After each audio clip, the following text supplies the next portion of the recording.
السلام علیکم ناظرین، آئیے غیبت کے متعلق جیسا کہ اللہ تعالیٰ ارشاد فرماتا ہے، کیا تمہیں پسند ہے کہ تم اپنے مردہ بھائی کا گوشت کھاؤ؟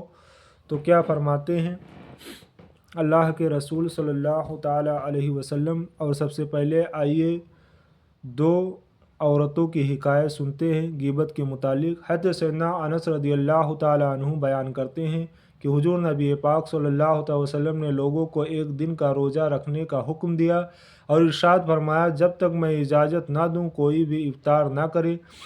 چنانچہ لوگوں نے روزہ رکھا یہاں تک کہ جب شام ہوئی تو ہر آدمی آتا اور عرض کرتا، یا رسول اللہ صلی اللہ تعالی وسلم، میں پورا دن روزے سے رہا ہوں، مجھے افطار کی اجازت عطا فرما دیجیے۔ تو آپ اسے اجازت عطا فرماتے، حتیٰ کہ یہاں تک کہ ایک شخص آیا اور عرض گزار ہوا، یا رسول اللہ صلی اللہ علیہ وسلم، آپ کے قبیلے کی دو نوجوان عورتوں نے روزہ رکھا ہے اور وہ آپ کے پاس آنے سے شرماتی ہیں، آپ انہیں افطار کی اجازت عطا فرما دیجیے۔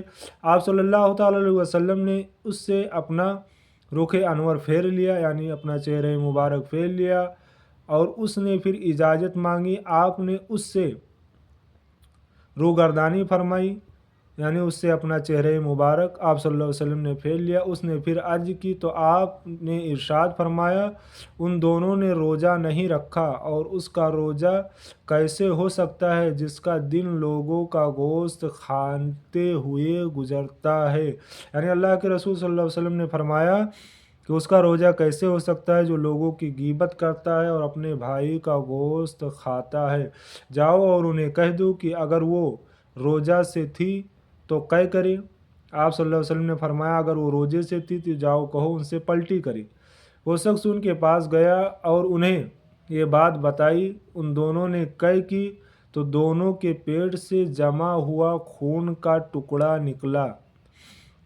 یعنی آپ صلی اللہ علیہ وسلم نے حکم دیا کہ جاؤ اور ان سے کہو کہ وہ پلٹی کرے اگر روزے سے، تو جب پلٹی کی تو ان کے پیٹ سے جمع ہوا خون کا ٹکڑا نکلا۔ یہ دیکھ کر وہ شخص بارگاہ رسالت میں آیا اور جو دیکھا اس کی خبر دی۔ آپ صلی اللہ تعالی علیہ وسلم نے ارشاد فرمایا، اس ذات کی قسم جس کے قبضے قدرت میں میری جان ہے، اگر یہ ان کے پیٹوں میں باقی رہتا تو ضرور انہیں جہنم کی آگ کھاتی۔ یعنی آپ صلی اللہ علیہ وسلم نے فرمایا، یہ گوشت اگر یہ خون پیٹ میں اگر رہتا تو وہ ضرور جہنم کی آگ کھاتی۔ ایک روایت میں ہے کہ جب آپ نے اس سے رخ انور پھیرا تو وہ شخص واپس چلا گیا اور کچھ دیر بعد دوبارہ آیا اور عرض کی، یا رسول اللہ صلی اللہ علیہ وسلم، باخدا وہ دونوں مرنے کے قریب ہیں۔ تو رسول کریم صلی اللہ علیہ وسلم نے ارشاد فرمایا، ان دونوں کو میرے پاس لاؤ۔ وہ دونوں آپ کے پاس حاضر ہوئے تو آپ نے ایک پیالہ منگوایا اور ان میں سے ایک سے ارشاد فرمایا، قے کرو۔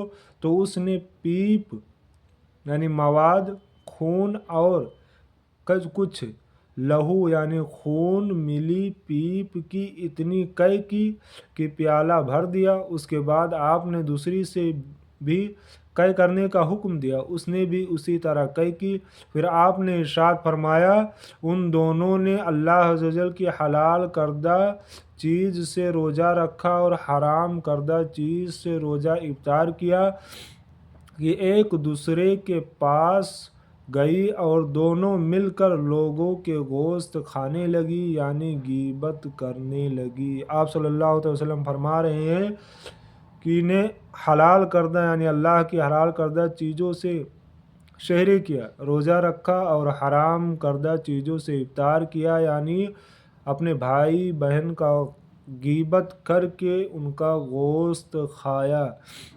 پیارے اسلامی بھائیو، غیبت اتنی بری بلا ہے کہ آپ صلی اللہ علیہ وسلم نے پلٹی کرایا تو مواد اور خون کو ان عورتوں نے پلٹا، پھر آپ نے فرمایا کہ یہ غیبت ہے۔ صلو علی الحبیب صلی اللہ تعالی